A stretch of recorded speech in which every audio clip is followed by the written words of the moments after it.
तो special report में पहली अहम रिपोर्ट की अब बात करेंगे। महाराष्ट्र विधानसभा चुनाव के नतीजे आ चुके हैं। महायुति गठबंधन ने महाविकास आघाड़ी को धूल चटा दी है। महायुति गठबंधन को महाराष्ट्र में 236 सीटों पर जीत मिली है। जब महाविकास आघाड़ी की अगर बात करें तो महाविकास आघाड़ी को केवल 49 सीटों पर ही संतोष करना पड़ा। इसमें सबसे अहम अजीत पवार की जीत मानी जा रही है, जिन्होंने अपने चाचा और एनसीपी शरद पवार गुट की जो एनसीपी है उसको करारी शिकस्त दी है। ये खास रिपोर्ट देखिए। मुंबई के पांव पखारने वाले अरब सागर के क्षितिज पर 80 के दशक का सूरज धीरे धीरे अस्त हो रहा था और एक नई तरह की राजनीतिक लहरें उफान पर थी। कांग्रेस की सफेद खद्दरधारी सेकुलर राजनीति का सामना पहली बार धर्मरथ पर सवार तिलकधारी भगवा राजनीति से हो रहा था, जिसके झंडा बरदार बीजेपी थी। मुंबई में भी स्थानीय भूमि पुत्रों के अधिकारों की रक्षा के नाम पर शिवसेना के रूप के नई ताकत जन्म ले चुकी थी, जो आक्रामक थी। बाद में इन्हें बीजेपी और शिवसेना ने मिलकर महाराष्ट्र की राजनीति का नया अध्याय लिखा। इन 35 सालों में महाराष्ट्र की राजनीति 360 डिग्री घूम चुकी है। महाराष्ट्र विधानसभा चुनाव में अजीत पवार ने अपनी ताकत का एहसास करा दिया है। चुनावी मुकाबले में चाचा शरद पवार को करारी मात दी है। बता दें कि एनसीपी ने 41 सीटों पर जीत दर्ज की है और उसका स्ट्राइक रेट भी शानदार 71% रहा है।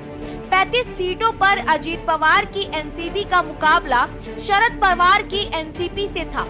इसमें से 29 सीटों पर अजीत पवार की एनसीपी ने जीत दर्ज की, जबकि महज 6 सीट पर शरद पवार की एनसीपी ने जीत दर्ज की। बता दें कि एनसीपी शरद पवार ने 86 उम्मीदवार मैदान में उतारे थे।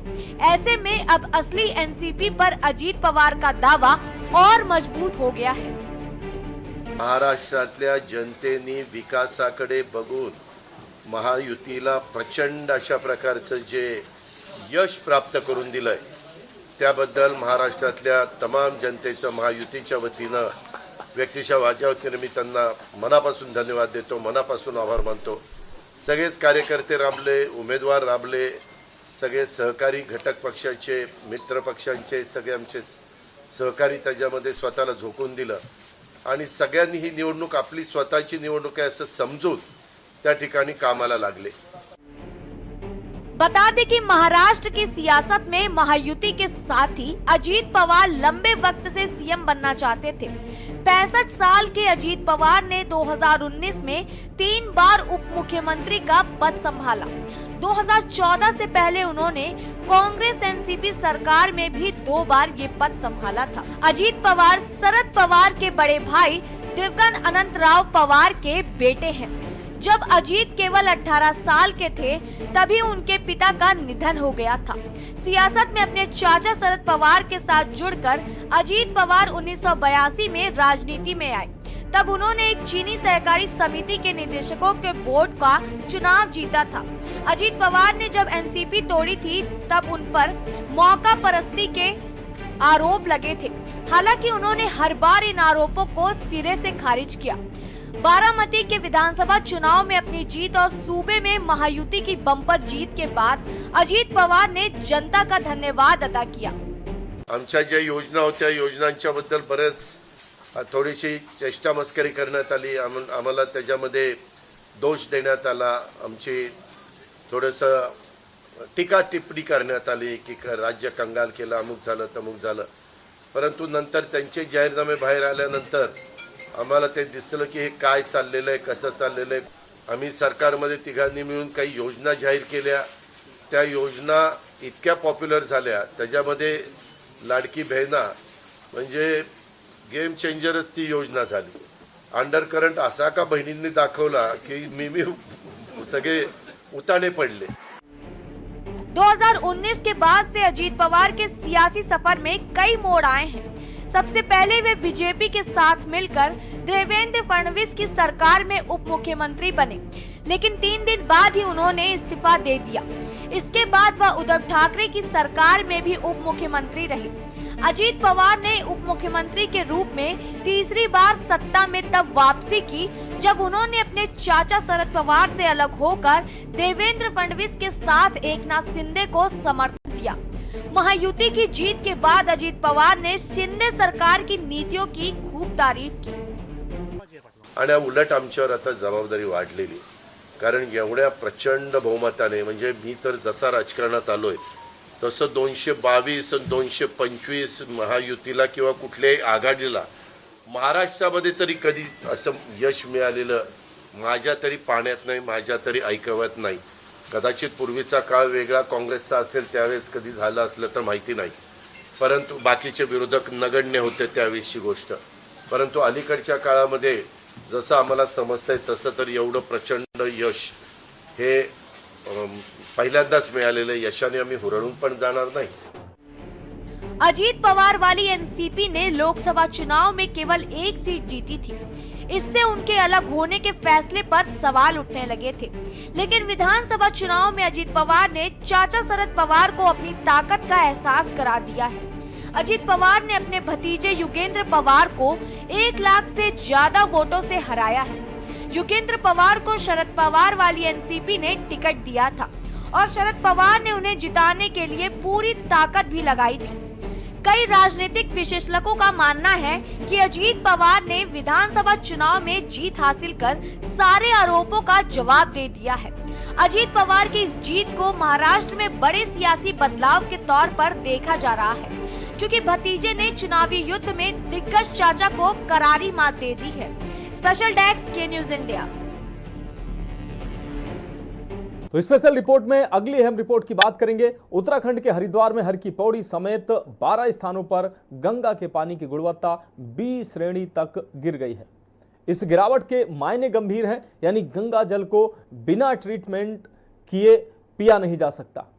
हालांकि गंगा स्नान करने से कोई खतरा नहीं है। अधिकारी इस गिरावट का कारण नदी में औद्योगिक कचरे को फेंकना मानते हैं। यह अहम रिपोर्ट देखिए। हरि के द्वार हरिद्वार में गंगा बीमार है और सिस्टम लाचार। इसी लाचारी के कारण यहाँ गंगा जल की शुद्धता बी श्रेणी की है, यानी गंगा जल स्नान योग्य तो है लेकिन पीने योग्य नहीं। गंगा जल की मासिक गुणवत्ता मापने वाले उत्तराखंड प्रदूषण नियंत्रण बोर्ड की रिपोर्ट यह बता सामने आई है। हाँ, इस बात पर हम जरूर संतोष कर सकते हैं कि हरिद्वार में गंगा जल की घुलनशील अपशिष्ट, फीकल कोलिफॉर्म मलमूत्र और घुलनशील ऑक्सीजन बायोकेमिकल ऑक्सीजन डिमांड का स्तर मानक के अनुरूप है। पीसीबी का यह भी कहना है कि गंगा जल सहित सभी नदियों के जल को पीने योग्य बनाने के लिए उसका ट्रीटमेंट करना अति आवश्यक होता है। इसलिए हरिद्वार में गंगा जल का पीने योग्य होना अनुचित नहीं है। अगर हम डेटा को देखें तो अगर मैं फीकल कोलिफॉर्म की बात करूं, माना फीकल कोलिफॉर्म की अधिकतम जो मात्रा है वो 500 MPN है, जो हमको मतलब जो मानक है निर्धारित के। और अगर हम अपने अनुश्रवण का डेटा देखें तो वैल्यू जो है वो 50 से लेकर 120 MPN प्रति 100 ml है। कहने का तात्पर्य है कि जो अनुश्रवण में जो मात्रा निकली है वो मानकों से काफी नीचे है। सो इस प्रकार से गंगा नदी की जो जल गुणवत्ता है वो बी श्रेणी की है। दरअसल हरिद्वार में गंगा जल में घुलनशील अपशिष्ट की मात्रा इतनी अधिक नहीं है कि वह गंगा जल के जलीय जंतुओं के खतरा बन जाए।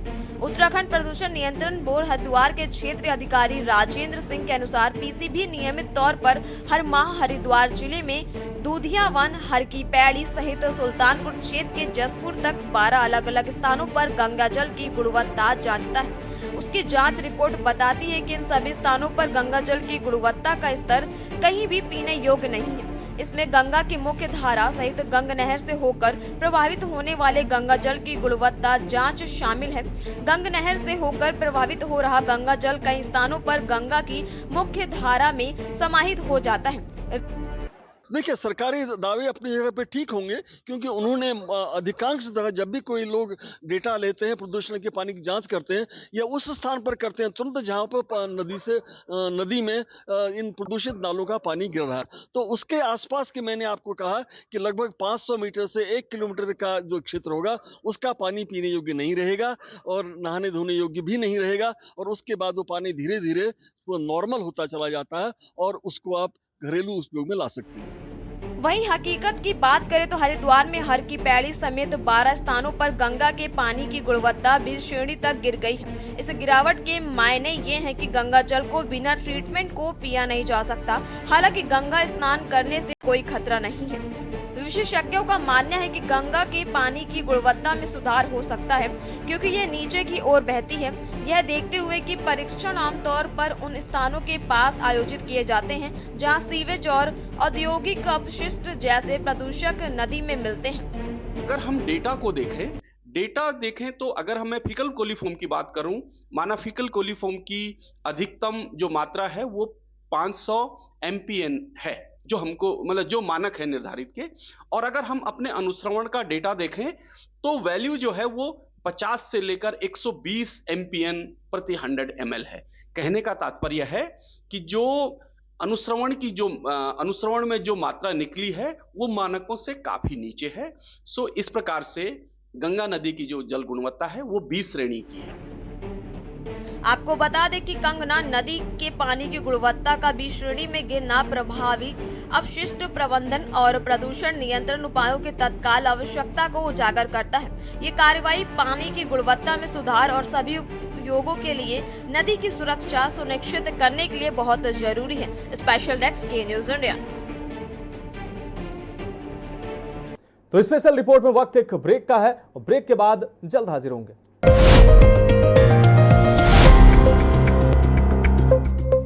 ब्रेक के बाद स्पेशल रिपोर्ट में एक बार फिर से आपका स्वागत है। रुक करते हैं अगली अहम रिपोर्ट का। तो स्पेशल रिपोर्ट में अब अगली अहम रिपोर्ट की हम बात करेंगे। जम्मू कश्मीर में किसान मेले के अंतिम दिन सेना की डॉग्स ने अपनी कला का शानदार प्रदर्शन किया, तो लोग इस कला को देखकर दंग रह गए। अनुशासन देखकर लोग इनके मुरीद नजर आए।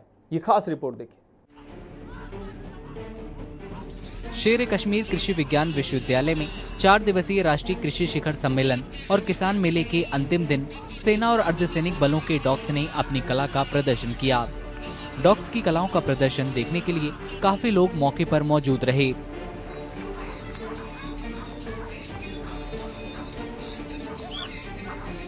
आज अंतिम दिन जो हमारा डॉग शो चल रहा है, डॉग भी देखा आपने कि श्वानों का क्या महत्व है आर्मी के लिए, पैरामिलिट्री फोर्सेस के लिए, किस तरह से ये जवानों के साथ, ऑफिसर्स के साथ कंधे से कंधा मिलाकर लड़ते हैं देश के लिए।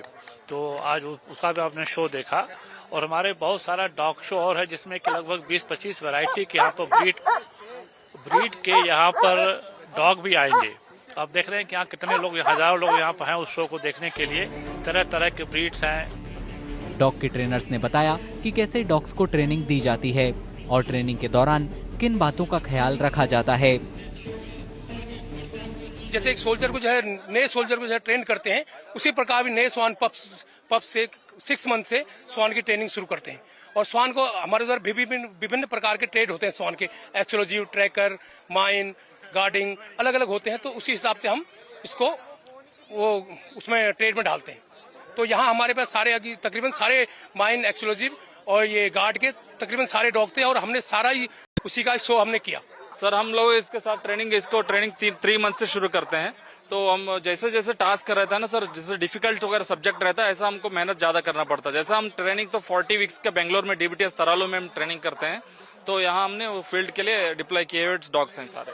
क्या सिविलियंस का इंटरेस्ट भी देखने को मिला यहाँ पे? क्योंकि हाँ सर, बहुत ज्यादा, हद से ज्यादा सिविलियन का इंटरेस्ट। हमने सोचा नहीं था इतना सिविल पब्लिक वगैरह आके इतना ये करेगा, क्राउड इतना ज्यादा आएगा। तो हद से ज्यादा अच्छा लगा। डॉग्स लवर्स भी बहुत ज्यादा आए और डॉग्स भी बहुत सारे सिविल डॉग्स आए हैं, तो अच्छा लगा सर। डॉग लवर्स ने भी डॉग्स की कलाओं का दीदार किया और बताया कि उन्हें ये सब कितना अच्छा लगा।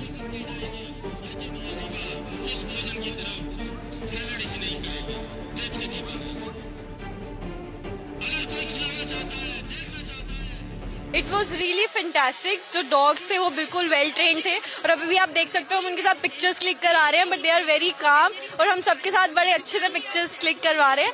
आई पर्सनली थिंक कि डॉग्स जो थे वो बिल्कुल वेल ट्रेन थे एंड जब जैसे जैसे उनका शो देखे, जैसे उनको स्टॉप बोल रहे थे, जैसे उनको बोल रहे थे वॉक, दे वर सो पॉइज्ड, दे वर सो काम और सारी इंस्ट्रक्शंस फॉलो कर रहे थे। तो me being a dog lover I really wanted to see this show और आज मुझे बहुत अच्छा लगा है कि मैंने ये शो देखा and I am very very happy to see this show. इस कार्यक्रम में सेना और अर्धसैनिक बलों में इन डॉग्स की महत्वपूर्ण भूमिका के बारे में भी बताया गया। डॉग्स का अनुशासन और बेहतरीन प्रदर्शन देखकर उनका हर कोई मुरीद हो गया। स्पेशल रिपोर्ट में अगली अहम रिपोर्ट की बात करेंगे। COP29 सम्मेलन को लेकर जलवायु कार्यकर्ताओं ने जलवायु वित्त प्रस्ताव का विरोध किया है। आपको बता दें कि भारत ने पैकेज को छोटा बताकर इसे खारिज कर दिया। ये खास रिपोर्ट देखिए। जलवायु कार्यकर्ताओं और सिविल सोसाइटी के सदस्यों ने अजरबैजान के बाकू में चल रहे संयुक्त राष्ट्र जलवायु समिट में विरोध प्रदर्शन किया और जलवायु परिवर्तन से निपटने के लिए विकासशील देशों को दी जा रही कम वित्तीय सहायता को अन्यायपूर्ण बताया और विकसित देशों के प्रस्ताव की निंदा की। विकासशील देशों के विरोध के जवाब में विकसित देशों ने 2035 तक दी जाने वाली अपने वित्तीय सहायता प्रतिबद्धता को 250 बिलियन अमेरिकी डॉलर के अपने शुरू के प्रस्ताव से बढ़ाकर 300 बिलियन अमेरिकी डॉलर कर दिया, लेकिन विकासशील देश इससे खुश नहीं हुए। The last draft that came out at COP29 finally for the first time had a number from developed countries, but it was absolutely unacceptable and disgraceful for developed countries, which does not even include grants, which is largely about loans and raising money from multilateral development banks like the World Bank and ADB and others. That's something which is not going to be acceptable to developing countries, and that's why they have gone back and now discussing what the new text could be. कुछ जलवायु कार्यकर्ताओं ने इस प्रस्ताव को अपने दायित्वों से बचने की विकसित देशों की रणनीति बताया और दी गई वित्तीय सहायता को बहुत कम बताते हुए इसका विरोध किया।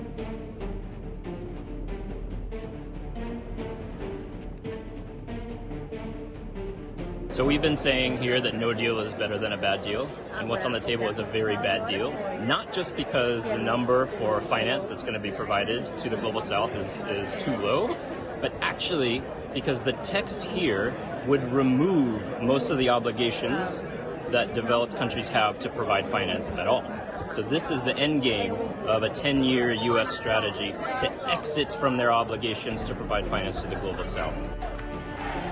विकासशील देश अपनी बढ़ती जलवायु चुनौतियों से निपटने के लिए 2025 से सालाना कम से कम 1.3 ट्रिलियन अमेरिकी डॉलर की मांग कर रही हैं।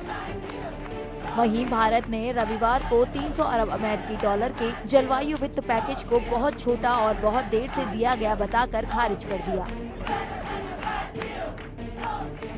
तो स्पेशल रिपोर्ट में आज के लिए मेरे साथ इतना ही। मुझे दीजिए इजाजत और आप देखते रहिए के न्यूज इंडिया।